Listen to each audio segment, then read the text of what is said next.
Today we will be discussing, just watch.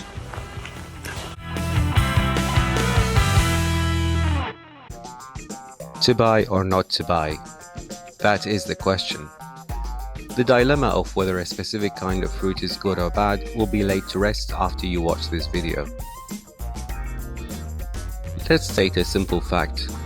The white sugar that you find in your kitchen is the same sugar you find in an apple and is the same sugar that you find in a can of Coke. However, it's not fair to say that eating 2 apples is like drinking a can of Coke, although they contain the same amount of sugar. Let's find out why. Unprocessed fruits contain high volume of fiber and water. Those two decrease the absorption of sugar. In addition, they have other health benefits, as they contain high amount of minerals and vitamins. Here comes the role of glycemic index. Simply put, glycemic index is assessed by giving a group of people 50 grams of digestible sugar to drink after a period of fasting, then monitoring the blood glucose level over a period of 2 hours.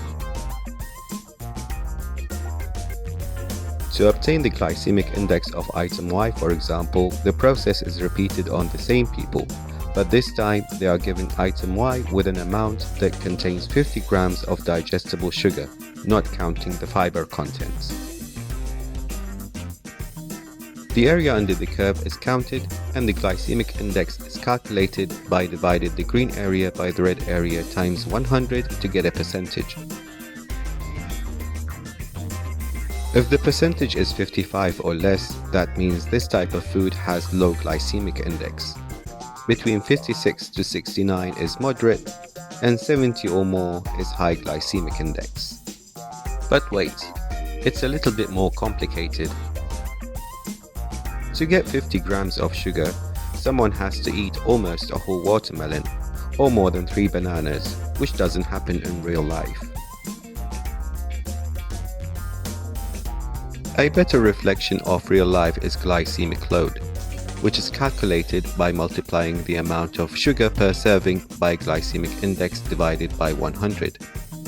A good glycemic load is if the number is 10 or less, moderate is between 11 to 19, and high is 20 and above. So in a nutshell, if you are going to eat a serving, a better reflection of the amount of sugar reaching your system is the glycemic load. Otherwise, use glycemic index.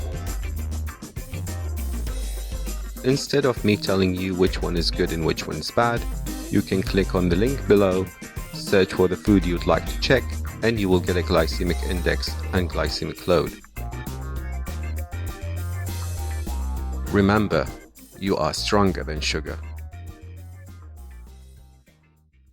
If you want to see more videos like this, please like and subscribe, and you will be notified when a similar video is posted. See you next time.